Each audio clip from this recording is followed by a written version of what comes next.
Job is. Yeah, so Janet, right? So Yes. Janet, tell me something about you, your job, and your experience with the people. Okay, so this job is for the Tennis Foundation. I'm a welfare supervisor working with the learning disability players at the GB National Squad. Um, my role is to support on national training camps and also to travel with GB Squad as their welfare lead. Um, in a nutshell, my job involves keeping the players happy, healthy and ready to play. Yeah. And as such, I will help with organisation, I'll help with medical needs, if first aid, that sort of thing. Yeah. I'll help with good nutrition, hydration, making sure the body's as able as it can be to tackle competition.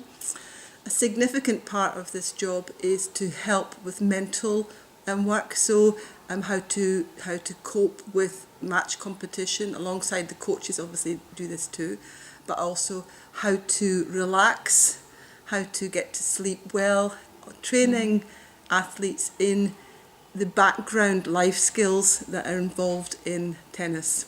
So an average day for me would start very early on a championships like this at 6, where I would make sure all the athletes were up. I would call them or knock on their door. Yeah. Every morning I do monitoring of their well-being, so I'll ask them how they've slept, how they're feeling physically, how they're feeling mentally, and we give a score. And then I pick up any issues that might be troubling them. For example, if the rooms are too hot, I'll teach them how to use the air condition, teach the player how to use air conditioning. We'll then go on to meals, and in meal times I will give advice on what's good nutrition for an athlete and good hydration for an athlete, and then encourage players to eat well.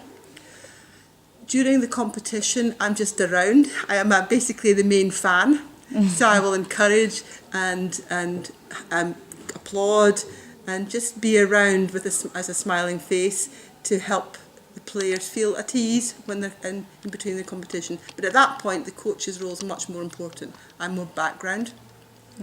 At meal times, I'll keep an eye on whether players are taking downtime. So we might play a game up in the player lounge, or we might come up and just chill and have a relax for 15-20 minutes. Yeah.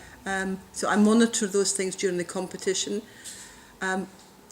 In this particular competition, I'm also the driver, so I cart the luggage around so they can walk to the training ground. That varies with different competitions, but I try to make life easier for the coaches so the coaches can concentrate on the tennis. Evenings, I'm in charge of all the money, so I pay for all the bills, claim the expenses, all those things. And also at the end of the day, we have a team meeting. The coaches will lead on the tennis aspect. I will lead on the lifestyle and organisational aspect of the competition or the camp. I'm on call overnight, so so if anyone is disturbed during the night or can't sleep, then I will teach them how to relax sufficiently to teach techniques for helping to go to sleep. Yeah. And also, if anyone's ill overnight, takes whatever, I would deal with any emergency situations that would occur. Okay. Quite a lot of preparation goes into these events, so I'll do before the events along with the coaches. And the Tennis Foundation, I will do the risk assessments, health and safety, read the paperwork for each athlete before we come out, so I'm aware of any special needs or special allergies, food allergies, medical things like that. Yeah.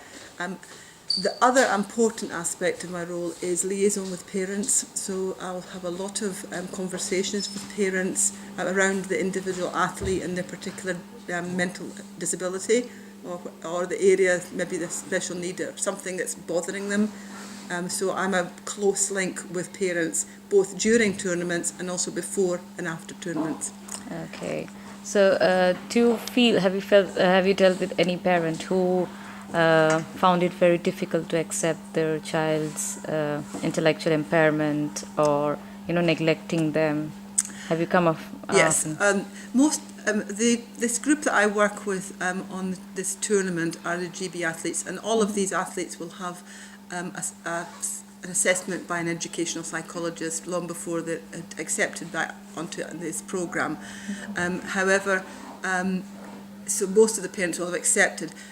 For me, the challenge is the expectations of the parents and of ourselves don't always match up. So we might feel that that players can be more independent than the parents might feel. And sometimes we have to think, okay, what is the right place for this this player in terms of independence socially, Yeah. or food-wise, or those areas, and we have to. That's where the conversations are important. So I would say the parents are a very important group with all players, but particularly with players with a learning disability. Okay. Since you were an educational teacher before, Yeah. so do you feel like a child who is having intellectual impairment and who is participating in sports will be more independent and will develop themselves more as compared to a normal child who is having intellectual impairment but not participating in sports? Yeah, I believe sport has a major power to develop life skills and social skills, team building skills that are transferable out with the sport. I believe that it's a huge thing for these youngsters to be selected for their country, to travel basically to foreign. We've been to Australia, this group, as a group. We've been across basically all over, and that gives them a sense of well-being that in itself gives them confidence to tackle new experiences. So yes, I do believe it will add to their life value as well as their sporting and physical fitness. Yeah, that's true. And do you feel like the athletes who are physically disabled are accepted easily by the society than an intellectually impaired athlete? Because intellectually impaired athletes have kind of invisible disability, but others have the visible. Yeah. So do you feel there is a... Yes, I think there probably is an issue with that.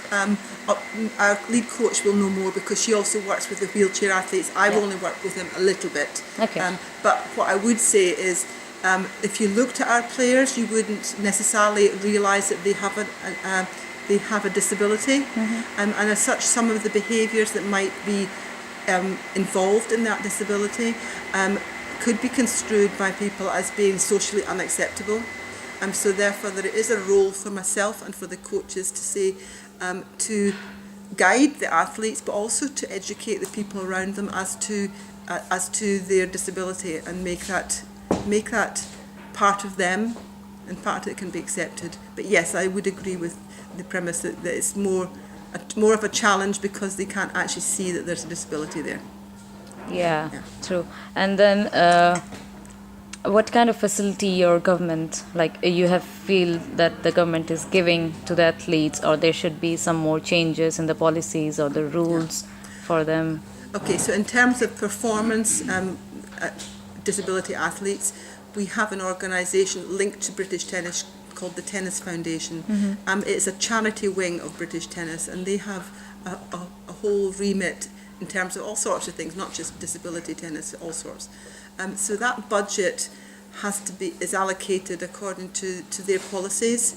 Obviously, when money is involved, there are always challenges, because if you spend it on one thing, you're not spending it on something else. So there have to be decisions about where the money goes. But I would say that this group of athletes are being significantly supported, because here at the World Championships in Paris, we are in a separate hotel so that we have better facilities for sleeping. We have access to our own independent transport because I'm driving. So those are things, we have a budget for meals in the evening. All those things are being funded by the Tennis Foundation. And as such, that is a significant funding, significant support for this programme in terms of financial support, but also the coaches that we have here are two of the very best performance coaches that are in Britain. And my background in education is very strong. I have a lot of experience over nearly 40 years, and that the post for this group was actually created specifically to support them. So actually in terms of the finance of the salaries that people here, again, that is significant input from the Tennis Foundation. Okay, that's great. That's great. And since you mentioned that you are in the education line since a very long time, now since you are dealing with athletes as well, do you feel that a child with intellectual impairment, if he or she is taking part in sports, their cognitive skills will improve? Absolutely. This would apply to both able-bodied athletes and to athletes with a learning disability. The physically,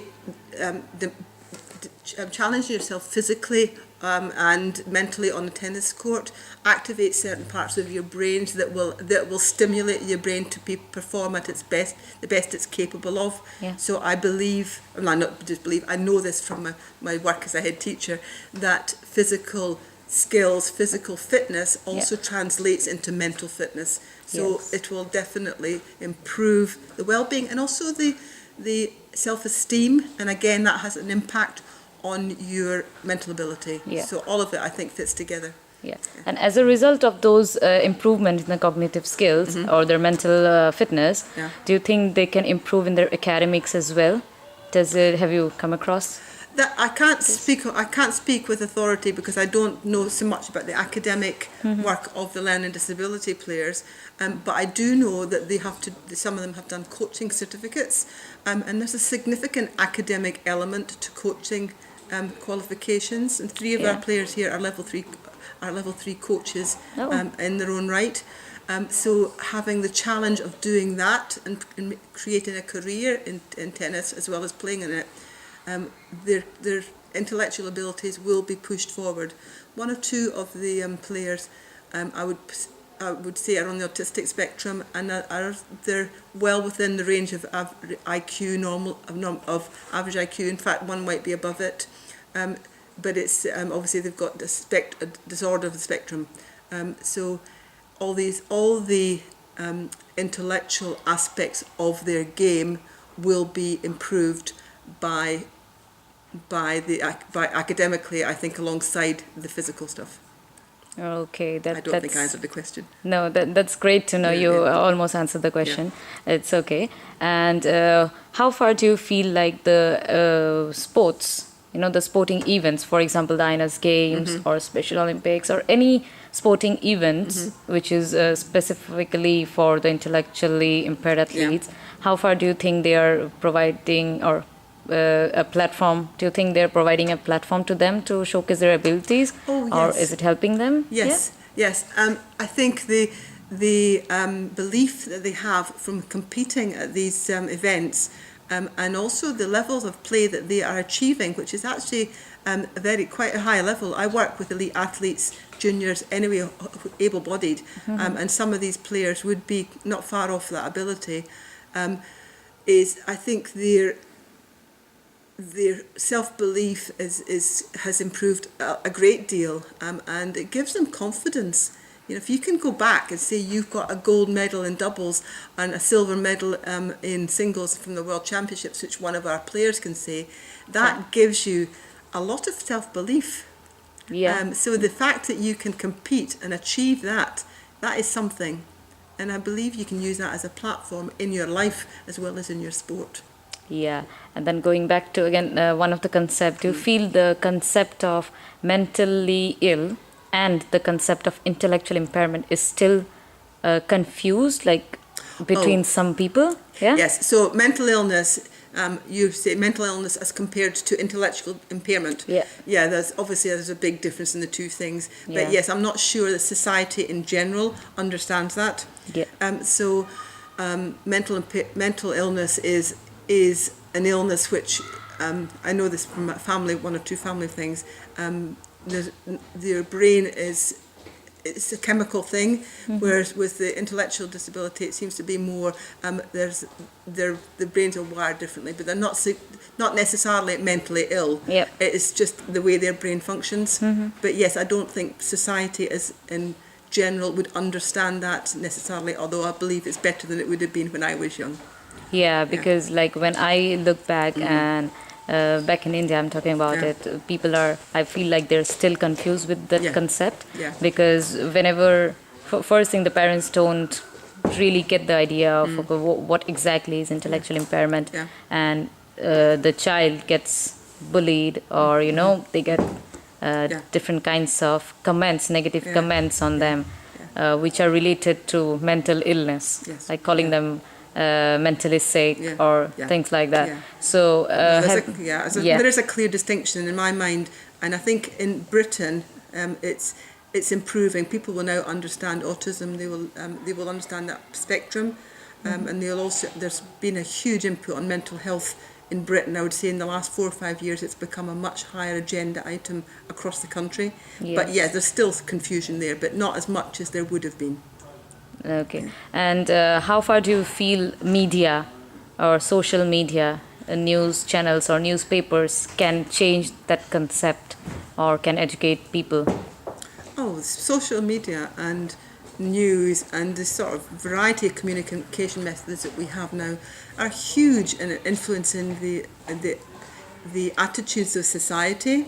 And so if positive images are going out about learning disabilities or mental illness for that case, Yeah. and I'm saying this is another type of illness as opposed to or disability, whichever it is, that I believe that they can significantly affect the attitude of society as a whole. And there's I know a little bit about this because my daughter is involved in mental health awareness in a national level, and has done a lot in London in the last few years to highlight that aspect, and that has become much more visible across society that the need to address mental health. And so, yeah, I do believe that the distinction between the two is becoming clearer, but not there yet. Yeah. And as an educational teacher, and as you have been dealing with the intellectual impairment athletes and the parents Yes. and